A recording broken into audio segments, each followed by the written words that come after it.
আসসালামু আলাইকুম আপুরা, কেমন আছেন সবাই?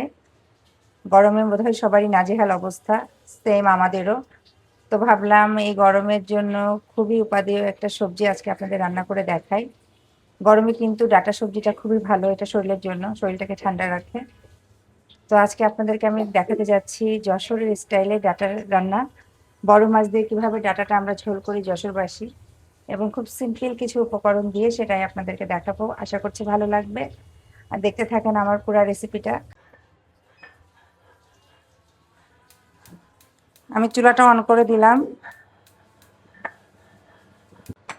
রান্নাটা যেহেতু আমি সরিষার তেলে করব, সয়াবিনটা সরিয়ে রাখছি।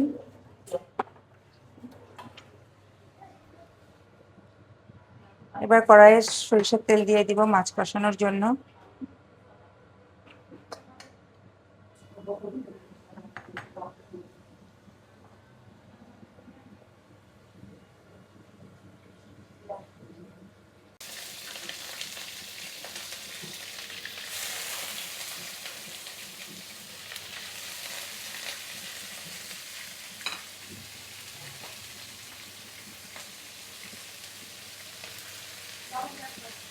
লবণ দিয়ে দিলাম।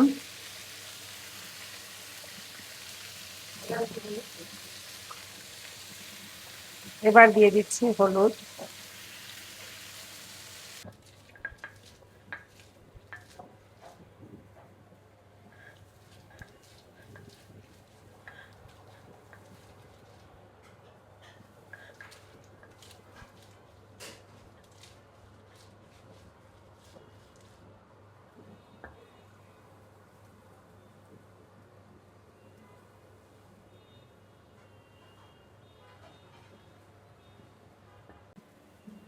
এবার এখানে কাঁচামরিচ, পেঁয়াজ আর একটু সরিষা বাটা দিয়ে দিলাম।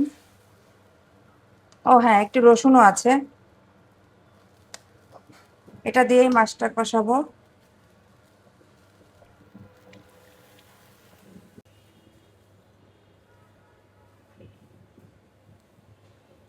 মাছ কষানো হচ্ছে, এদিকে আমি ডাটার জন্য মশলাটা আবার রেডি করছি। একটু জিরে দিয়ে আর একটু পেঁয়াজ দিয়ে বেটে রাখবো।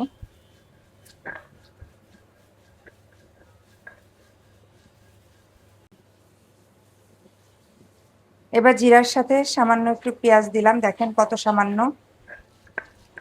এটাই কিন্তু আমাদের, আর কোনো মশলা যাবে না। আমরা খুব মিনিমাম মশলায় সব ধরনের রান্না করি, এবং সেটা হালকা বাটা। তাহলে আপুরা আপনারা বুঝতে পেরেছেন তো আমি মাছটা কষাই কিভাবে করলাম। তেলের উপর মাছটা ছেড়ে দিয়ে তার মধ্যে একটু হলুদ লবণ দিয়ে দিলাম। তারপরে যে মশলাটা দিলাম সেটা হলো সামান্য পরিমাণ কাঁচামরিচ, সাথে একটু সরিষা এবং একটু রসুন দিয়ে বেটে দিয়ে দিলাম। এবং এই মাছটা উঠানোর পরে মাছটা আমরা একটু হালকা করে ভেজে নিব। আর যে পানিটা থাকবে ওটার মধ্যে আমরা ডাটাটা দিয়ে দিই। এবার মাছগুলো তুলে নিচ্ছি। মাছগুলো তুলে আমি কিন্তু এই যে ঝোলটুকু আছে এর মধ্যে ডাটা কষাবো, আর মাছগুলো হালকা করে ভেজে নিব। আমরা সবজি রান্নাতে মানে শুধু লবণ হলুদ দিয়ে মাছ ভেজে, ওটা আমাদের একটু মানে কম পছন্দ। মনে হয় যে কষাই করলে এটার মধ্যে সব মশলা যায় কষানোর পরে। তারপরে মাছ ভাজার জন্য আমি আরেকটা চুলা জ্বালিয়ে দিচ্ছি।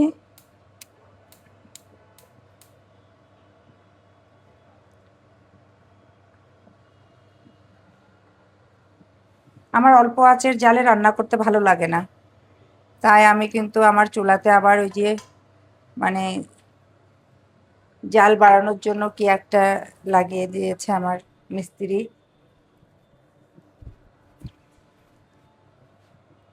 কারণ নিভু জালে আমার মনে হয় তরকারির স্বাদটা নষ্ট হয়ে যায়। মাছের যে ঝোলটা ছিল ওটার মধ্যে আমরা এই যে প্রথমে আলুটা দিয়ে দিব। আলুটা দেওয়ার পরে এবার আমি ডাটাটা দিয়ে দিচ্ছি। এবং ডাটাটা কিন্তু আমরা এখনই নাড়া দিব না, ঢেকে দিব। আমার তেল গরম হয়ে গেছে, এবার আমি মাছটা দিয়ে দিচ্ছি ভাজার জন্য। দেখেন এখানেও কিন্তু আমি সামান্য পরিমাণ তেল ইউজ করেছি, একদম অল্প তেলেই রান্নাটা হবে। আসলে তেল ছাড়া খেতে পারলে তো আরো বেশি ভালো হতো। অনেকেই তো খায়, কিন্তু আমি আসলে পারি না। কিন্তু সবসময় চেষ্টা করি সামান্য তেলে রান্না করতে। ডাঁটাটা কষানো হচ্ছে, ওদিকে আমার মাছ ভাজি হয়ে গেছে। ডাঁটাটা কষিয়ে এখন পানি দিয়ে দিব। হাই ফ্লেমে রান্নার মজাই আলাদা। আমার মনে হয় হাই ফ্লেমে রান্না করলেই খাবারের স্বাদ বেড়ে যায়। কিন্তু অনেক আপুরা হয়তো বা আমার সাথে ডিজেগ্রি করবেন। অনেক আপুরা আবার বলে যে লো ফ্লেমে রান্না করলে রান্নার টেস্ট ভালো হয়। কিন্তু আমরা যশোরেরা যে স্টাইলে সবজি রান্না করি, সেটাতে হাই ফ্লেমটা খুবই জরুরি। এবার আমি পানি অ্যাড করে দিচ্ছি। আর একটু পানি দাও লাকি, আর একটু পানি দাও।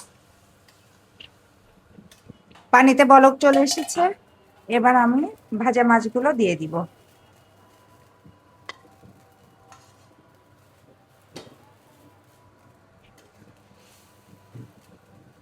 আমরা কিন্তু সবজি খুবই কম নাড়াচাড়া করি। আবার ঢাকা দিয়ে দিচ্ছি। এবার দিয়ে দিচ্ছি পেঁয়াজ আর জিরে বাটা।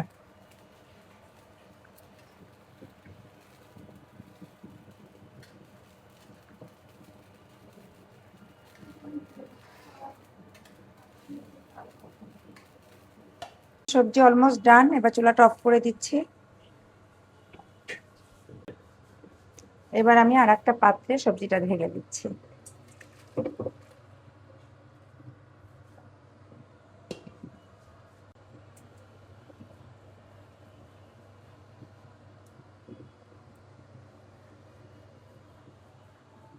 এটা হচ্ছে আমার সবজির ফাইনাল লুক।